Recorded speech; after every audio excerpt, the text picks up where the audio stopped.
अब कथा में आगे बढ़ते हैं। एक दिन भगवान अपने कमरे में बैठ करके अफसोस सा कर रहे हैं। उनके चेहरे पर मायूसी है। इतने में उद्धव जी उनसे मिलने आते हैं। उद्धव जी उनसे मिलने के लिए आए और कहने लगे, कन्हैया, आज तक जीवन में इतने दुख आए होंगे, इतना ऐसा ऐसा हुआ होगा, लेकिन आज तक मैंने तुम्हें कभी निराश नहीं देखा, कभी दुखी नहीं देखा। हे भाई, क्या बात है? भाई इसलिए बोलते हैं क्योंकि उद्धव जी कन्हैया के चचेरे भाई हैं। बृहस्पति गुरु के शिष्य हैं उद्धव जी, महान ज्ञानी। और उनके जो वसुदेव के भाई थे देवभाग, उनके पुत्र हैं, इसीलिए चचेरे भाई हैं। उद्धव जी परम ज्ञानी आते हैं, पूछने लगे, अरे कन्हैया, तुम इतने उदास क्यों हो? तो भगवान कहते हैं कि हे भैया, अरे जब से मैं उस ब्रजमंडल से आया हूं तब से मुझे चैन नहीं मिल रहा। मुझे लगता है गोपिकाएं हमें याद करती हैं, और उन गोपिकाओं को समझाए कौन? क्योंकि इस बात तो सत्य है कि अगर आप एक आत्मा दूसरी आत्मा को जब पुकारती है तो उसकी आवाज़ अवश्य वहाँ तक पहुँचती है, चाहे 7 समुंदर पार ही क्यों ना हो। आपने कभी अनुभव किया होगा अपने जीवन में भी कि कभी टेलीफोन की घंटी बजती है तो आपको लगता है, आप कह पड़ते हो, अरे भैया मैं तो आपको ही याद कर रहा था, अचानक आपका टेलीफोन आ गया। ऐसा होता है क्योंकि आत्मा की आवाज़ आत्मा तक पहुंचती है। और गोपिकाओं की आत्मा तो भगवान श्री कृष्ण है।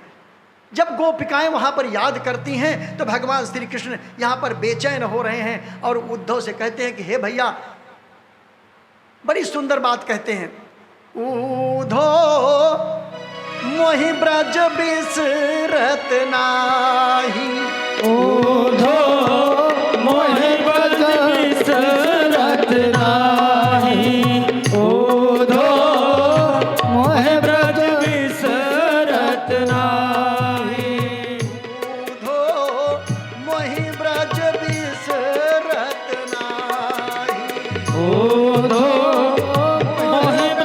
बिसरत नाही, उद्धव मोहि ब्रज बिसरत नाही। भगवान कहते हैं उद्धव भैया, अरे वो ब्रजमंडल जहाँ पर मैं खेला खाया, जहाँ पर क्रीड़ाएं की, जहाँ पर गौएं चराया, जहाँ पर यमुना जी का पानी पिया, जहाँ बंसी बजाता था, आज सारी बातें मुझे याद आती हैं।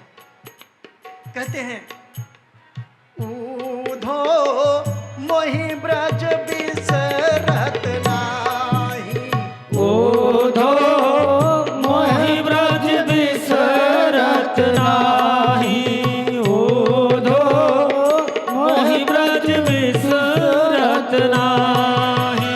वृंदावन गोकुल वन उपवन सघन कुंज की छाही, वृंदावन को कुलवन उपवन सघन कुंज की छाई, वृंदावन गोकुल वन उपवन सघन कुंज की छाही, वृंदावन को कुलवन उपवन सघन कुंज की छाई। जब ही सुरती आवत वह सुख की, जब ही सुरती आवत वह सुख की, जियऊ भगत मन माही, उद्धव मोहि ब्रज बिसरत नाही, उद्धव मोहि ब्रज बिसरत नाही।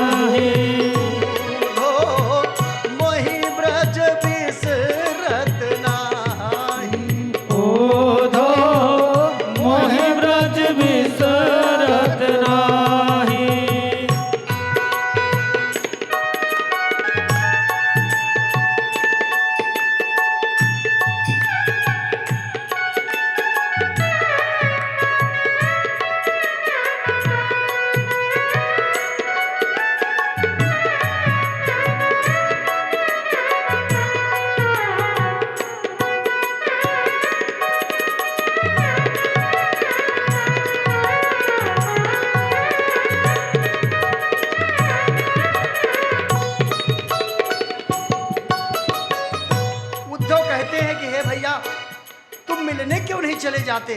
भगवान कहते हैं कि हे उद्धव, अरे जिस विरह को छोड़ करके मैं यहाँ इतनी दूर आया हूँ, अगर मैं मिलने चला जाऊँगा तो विरह फिर से स्थापित हो जाएगी, क्योंकि जो गोपिकाएं मेरे विरह में थोड़ी थोड़ी भूल गई होंगी, फिर से उनकी याद ताजा हो जाएगी। कहते क्या है? ऊधो मोहि ब्रज बिसरत नाही, ओधो मोहि ब्रज बिसरत नाही, ओधो मोहि ब्रज बिसरत नाही। वृंदावन गोकुल बन उपवन सघन कुंज की छाही, वृंदावन को कुल बन उपवन सघन कुंज की छाही। जब ही सुरत आवती वह सुख की, जिये वो मगत मन माही। ऊधो मोहि ब्रज बिसरत नाही, ओधो मोहि ब्रज बिसरत नाही, ओधो मोहि ब्रज बिसरत नाही।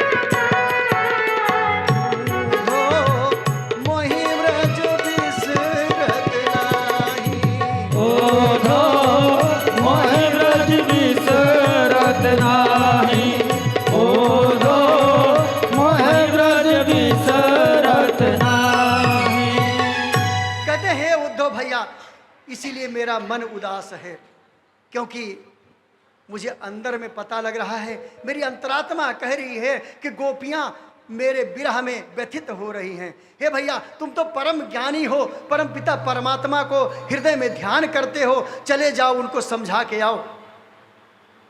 ऐसा भगवान क्यों कहते हैं? क्योंकि बृहस्पति के शिष्य हैं, और देखिए वो निराकार पार ब्रह्म के उपासक हैं, निराकार पार ब्रह्म के उपासक हैं, और उनको अपने ज्ञान का बड़ा अहंकार था। ये ज्ञानी लोग बड़े अहंकारी होते हैं। जिसके अंदर भक्ति होती है वो तो विनम्र होता है, लेकिन ज्ञान का अहंकार ऐसा होता है कि सोचता है कि मुझसे ज़्यादा ज्ञान इस दुनिया में और किसी को नहीं। तो उनके मन में भी यही भाव था। भगवान तो भाव जानते हैं, और कहने लगे, हे उद्धव भैया, जा करके उन गोपियों को समझाओ कि इस नश्वर शरीर में क्या रखा है, इस पंच भौतिक शरीर में क्या रखा है। अरे परम पिता परमात्मा का ध्यान करो, जिनकी वजह से तुम्हारा ये शरीर चलता है। उद्धव प्रेम पूर्वक उनसे हाथ जोड़ते हैं, अब विदा लेकर के जाते हैं। इधर गोपिकाएं क्या करती हैं? गोपिकाएं आपस में कहती हैं, अरे कन्हैया ने तो परसों जाने के लिए बोला कि परसों मैं आऊँगा, लेकिन इतने दिन बीत गए, आज तक कभी नहीं आए। मुझे लगता है ये मन का भी काला है, शरीर का तो काला है ही, अरे मन का ही काला है ये। और क्या कहती हैं? आपस में बातें करती हैं, मोहे श्याम संवरिया छल गयो रे, मोहे श्याम संवरिया छल गयो रे, जाके मथुरा नगरिया में बस गयो रे, जाके मथुरा नगरिया में बस गयो रे, जाके मथुरा नगरिया में बस गयो रे। मोहे श्याम संवरिया छल गयो रे, जाके मथुरा नगरिया में बस गयो रे, जाके मथुरा नगरिया में बस गयो रे, जाके मथुरा नगरिया में बस गयो रे।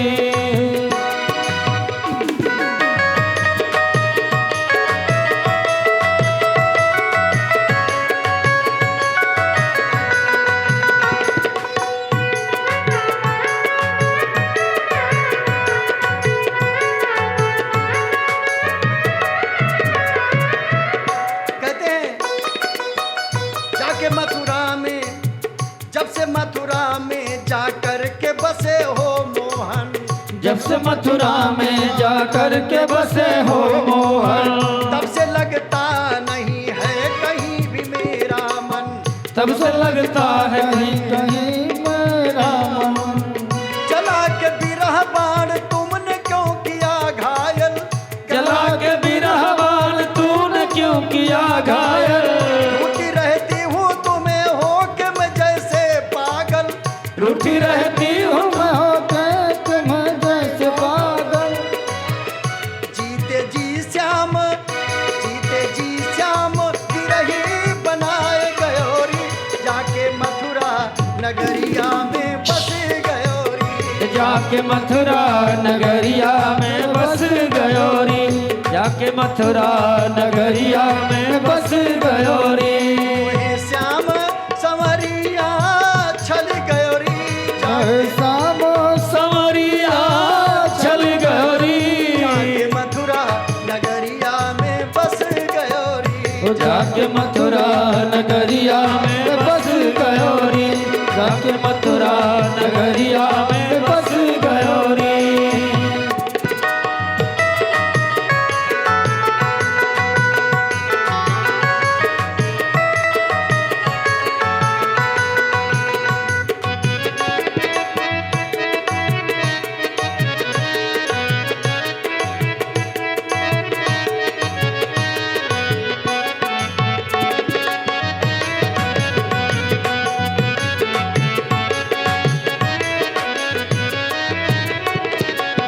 श्याम से उलाहना देती, कहती क्या है, तोहरे बिना लागे वृंदावन सुना सुना, तोहरे बिन लागे वृंदावन सुना सुना, तोहरे बिना लागे वृंदावन सुना सुना, तोहरे बिना लागे वृंदावन सुना सुना, कदम की डाल और जमुना तट सुना सुना, कदम की डाल और जमुना तट सुना सुना, तोहरे बिना सभी ग्वाल बाल है व्याकुल, तोहरे बिना सभी ग्वाल बाल है व्याकुल, गोपियाँ श्याम श्याम रटती है जैसे पागल, गोपियाँ श्याम श्याम रटती है जैसे पागल, गोपियाँ श्याम श्याम रटती है जैसे पागल, प्रेम में सबको पागल बनाए गयोरी,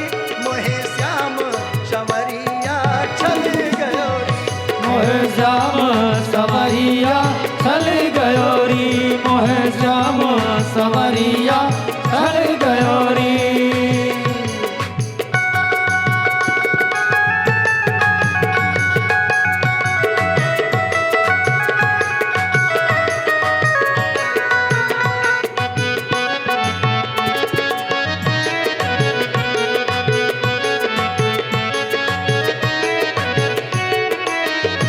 मोहे श्याम संवरिया छल गयोरी, जाके मथुरा नगरिया में बस गयोरी, जाके मथुरा नगरिया में बस गयोरी, जाके मथुरा नगरिया में बस गयोरी, जाके मथुरा नगरिया में बस गयोरी, जाके मथुरा नगरिया में बस गयोरी। एक बार प्रेम से बोले वृंदावन बिहारी लाल की जय हो। गोपिकाएं ऐसे आपस में बात करती हैं और उधर उद्धव जी प्रेम पूर्वक आते हैं कि आज चल करके गोपिकाओं को समझाऊंगा।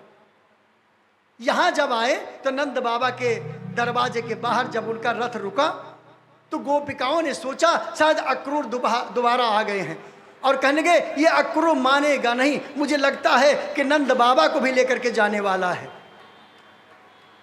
ऐसा सोचती हैं और आकर के देखती हैं कि उस रथ में तो कोई अक्रूर नहीं है, पहचान नहीं पाती, लेकिन बाद में पता चलता है कि उद्धव जी महाराज आए हैं।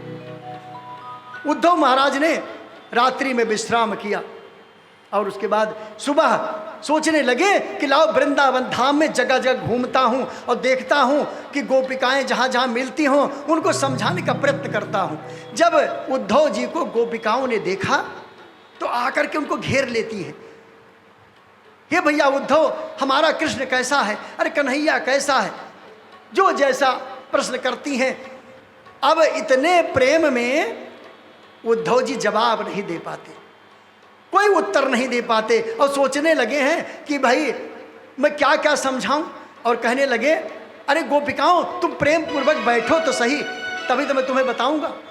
कन्हैया वहाँ पर बहुत अच्छा है, बहुत याद करता है आप लोगों को, लेकिन हे गोपिकाओं मुझे एक बात बताओ, ये शरीर का प्रेम है या आत्मिक प्रेम है?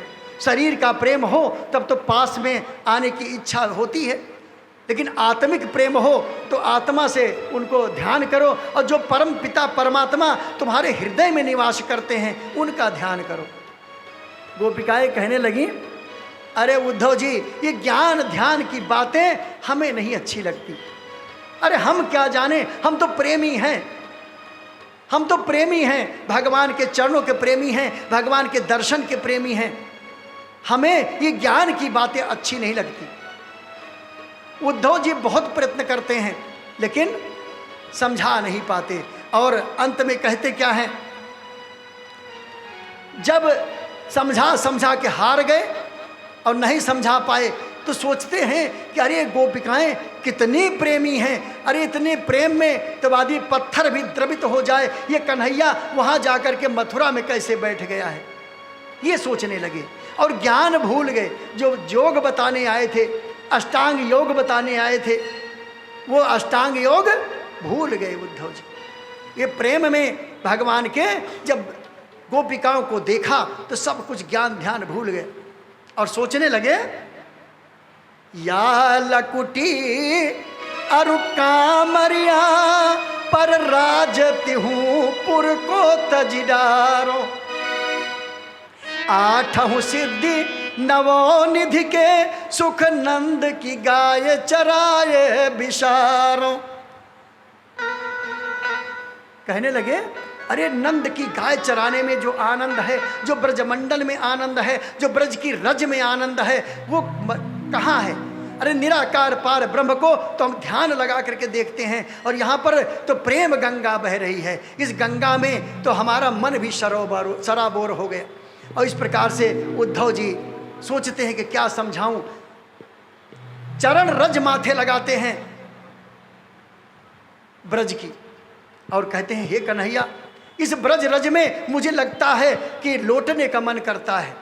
और आप देखिए कि ब्रज मंडल में ब्रज रज का लेने के लिए आज भी हम लोग जाते हैं तो वहाँ के रज माथे पे लगाते हैं, जहाँ पर भगवान श्री कृष्ण ने इतनी लीलाएं किया, उस जगह पर अनुभव होता है कि भगवान के चरण यहाँ भी पड़े होंगे, और ये समझ करके हम लोग चरण रज लेते हैं। तो उद्धव जी उस ब्रज रज में लौट लिए, और लौटने के पश्चात जो ज्ञान देने आए थे वो ज्ञान भूल गए और प्रेम लेकर के यहाँ से चले गए। एक बार प्रेम से बोलो कृष्ण कन्हैया लाल की जय हो। और उद्धव जब जाने लगे तब गोपिकाएं कहती हैं कि हे उद्धव भैया जा रहे हो तो मेरा एक संदेश दे देना। इसको भ्रमर गीत का नाम भागवत में दिया गया है। भ्रमर गीत, जैसे भंवरा आता है तमाम फूलों में पराग चूसता है और लेकर के मस्त रहता है, ऐसे ही गोपिकाएं कहती हैं ये कन्हैया भी भंवरे से कम नहीं है। जैसे भंवरा काला होता है जैसे कन्हैया भी काला है, और कन्हैया तन का ही नहीं मन का भी काला है। एक मेरा प्रयास और सुने, कहते क्या है, काला काला मुरलिया वाला, काला काला मुरलिया वाला, वो तो छल करके छलिया चला गया। काला काला मुरलिया वाला, वो तो छल करके छलिया चला गया। काला काला मुरलिया वाला, वो तो छल करके छलिया चला गया। रही राह उसकी, वो तो करके बहाना चला गया। देखती मैं रही राह उसकी, वो तो करके बहाना चला गया। काला मुरलिया वाला, वो तो काला काला मुरलिया वाला, वो तो छल करके छलिया चला गया।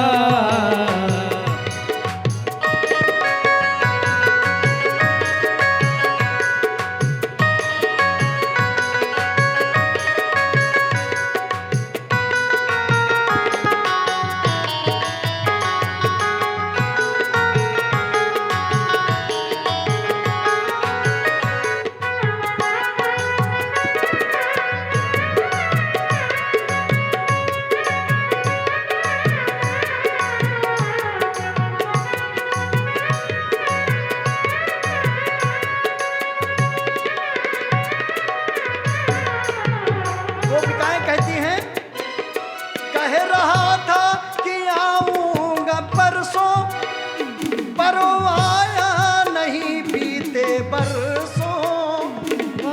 आना नहीं बीते बरसों, पर आया नहीं बीते बरसों।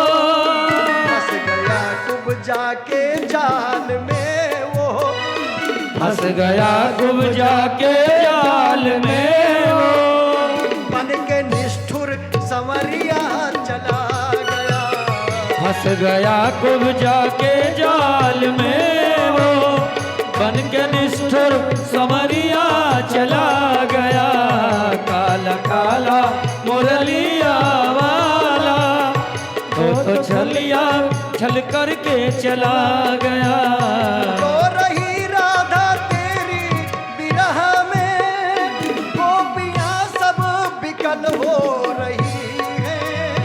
रो रही राधा तेरे विरह में, गोपियां सब विकल हो रही है। गोपियां सब विकल हो रही हैं। गोपियां सब विकल हो रही है।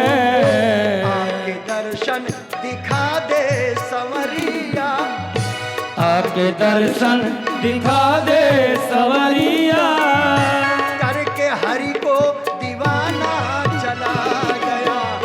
आके दर्शन दिखा दे सवरिया, करके हरि को दीवाना चला गया। काला मुरलिया वाला, वो तो छल करके छलिया चला गया। काला काला मुरलिया वाला, वो तो छल करके छलिया चला गया। काला काला मुरलिया वाला, वो तो छल करके छलिया चला गया। ऐसे विरह वेदना व्यक्त करती हैं। उद्धव जी प्रेम लेकर के यहाँ से चले गए और कन्हैया के पास जाते हैं। कन्हैया ने पूछा कि हे उद्धव भैया, क्या संदेश दिया?